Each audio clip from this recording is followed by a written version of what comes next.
السلام علیکم۔ حرم امیر المومنین علی ابن ابی طالب 20 منٹ میں سرداب میں امیر کائنات کی زری کا حصہ بنایا گیا تاکہ خواتین بہت رش ہونے کی وجہ سے یہاں پہ مومنین سلام کر سکیں، بالخصوص خواتین کے لیے۔ یہ بالکل اوپر والی زری کے نیچے جیسے حرم حسین میں، کربلا میں مولا عباس کی ہے، اسی طرح ہے، تو اس کی بھی آپ زیارت کر لیں۔ ابھی عید کا تو پتہ نہیں کہ آج چاند نظر آتا ہے کہ نہیں آتا ہے، تو کوئی بات نہیں، جتنی دیر عبادت میں رمضان کے ان پاک ایام میں ہم گزاریں اتنا ہی بہتر ہے۔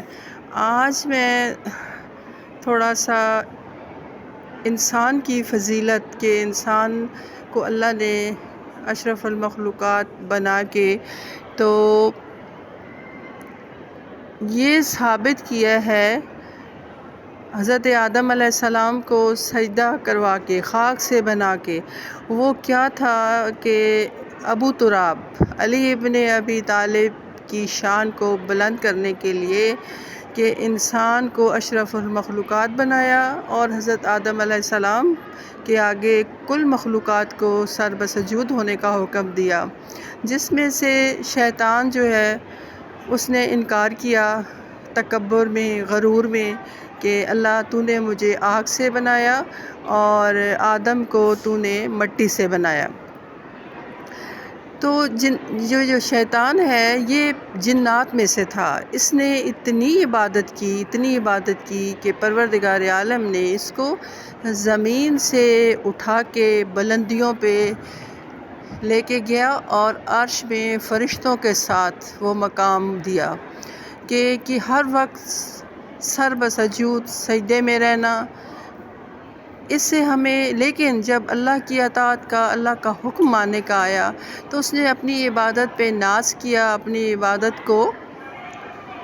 اتنا سمجھا کہ میں سب سے بلند ہوں کیونکہ زمین سے میں فرشتوں کی صف میں آیا ہوں۔ تو اس سے ہمیں کیا سبق ملتا ہے کہ انسان کے اندر غرور اور تکبر ایسی بیماری ہے، ایسا رینگنے والی چیز ہے کہ جو ہمارے جسم میں سرایت کرتے ہوئے سارے جسم کو تکبر سے بھر دیتی ہے۔ تو ہمیں کوئی بھی کام کریں اس میں تکبر کا، انا کا گمان نہیں آنا چاہیے کہ ہمیں کسی وقت بھی سب سے زیادہ ہمیں شیطان ہی کو سامنے رکھ لینا چاہیے کہ وہ کتنا با عبادت، اللہ کے کتنے قریب، اللہ کسی کی عبادت کو، اللہ کسی کی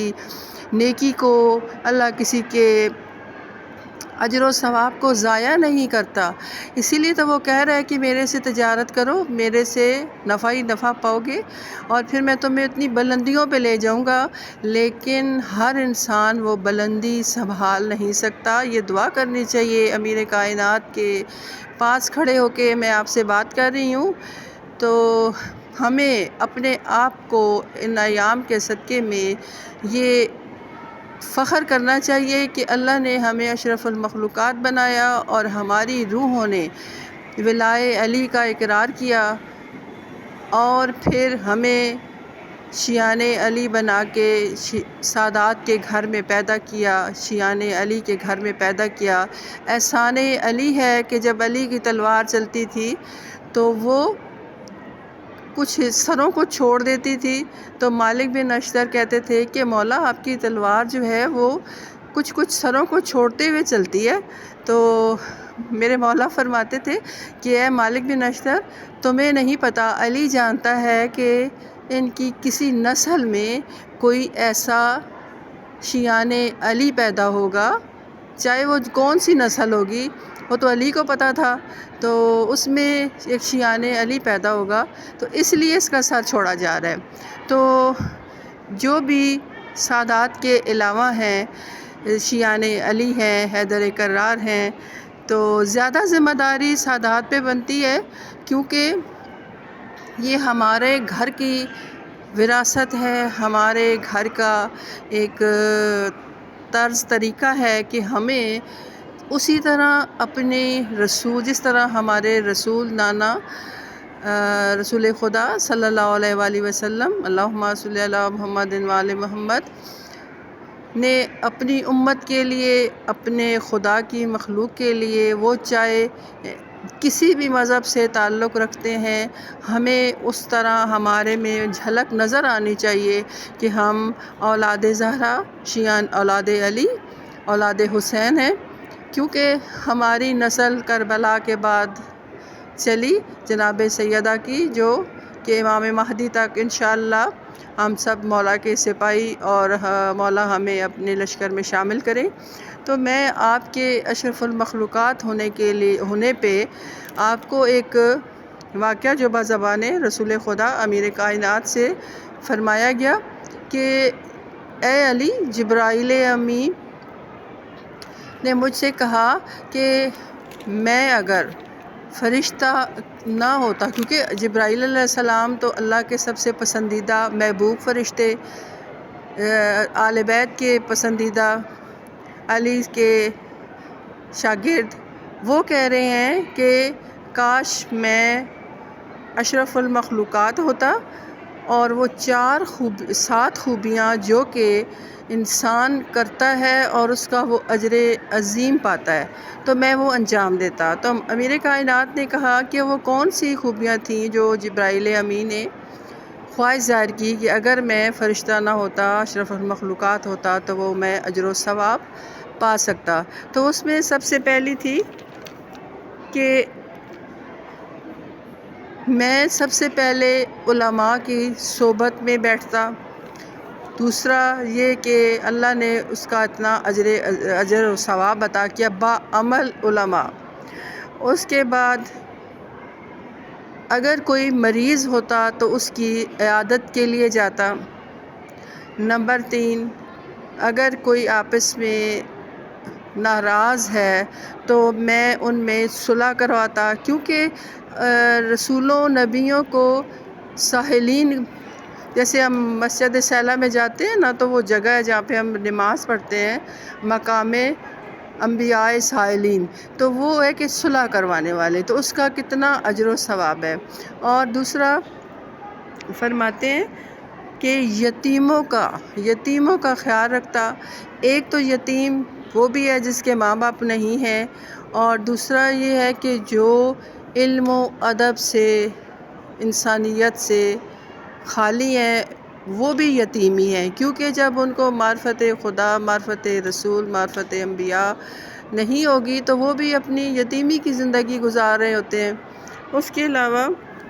اور دوسرا کہ اگر کوئی مر جاتا تو میں اس کے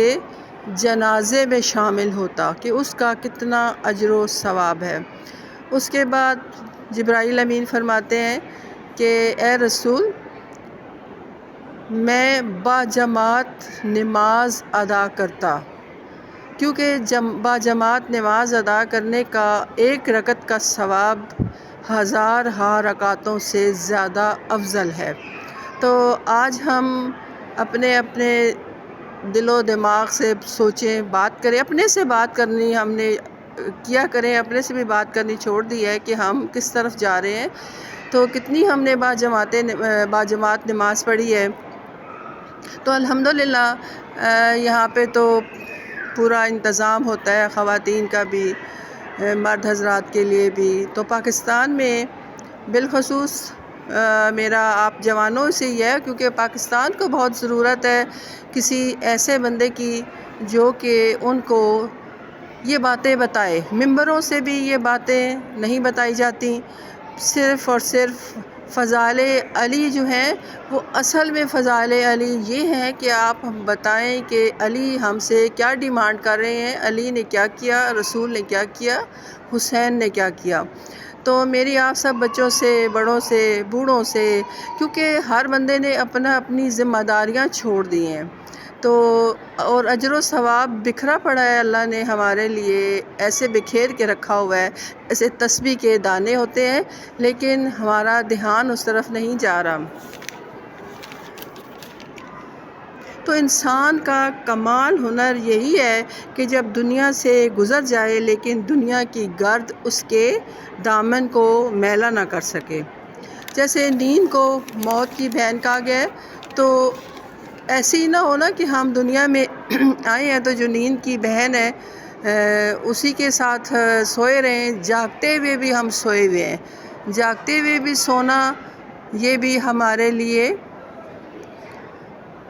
ایک موت ہی ہے، کیونکہ جب ہم جاگتے ہوئے ان باتوں کی طرف دھیان نہیں دیں گے اور تو آج میں نے کہا کہ چلیں آپ کو میں نیچے بیسمنٹ پہ، باقی پہلے تو کچھ لوگوں کو زیارت کروائی تھی، ابھی جو نئے انٹر ہوئے ہیں ان لوگوں کو نیچے بیسمنٹ میں امیر کائنات کی زیارت جو کہ ابھی زیر تعمیر ہے زری، تو اس کی زیارت کروا دوں آپ کو تھوڑا سا نزدیک جا کے، کیونکہ ابھی یہاں پہ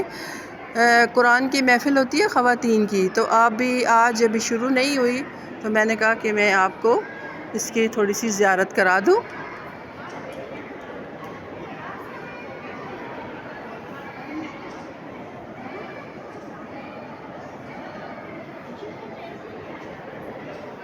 یہ اوپر والا حصہ، یہ نیچے بیسمنٹ، یہاں پہ خواتین کی محفل ہوتی ہے قرآن پاک کی۔ نورانی ماحول، نورانی نگری، پروردگار عالم سے دعا و درخواست ہے کہ امیر کائنات کے صدقے میں ہماری پہلی آخری ہر وقت کی التجا کہ ہمارے وقت کے امام یوسف زہرا کا جلد ظہور فرمائے اور ہمیں ان کے حامیوں ناصروں میں سے شمار فرمائے۔ تو ابھی چونکہ خواتین آ رہی ہیں تو ان کے لیے جگہ خالی کرنی پڑتی ہے، کیونکہ ویڈیو نہیں بناتی میں۔ آپ سب کو بہت دعائیں، التماس دعا، اللہ حافظ۔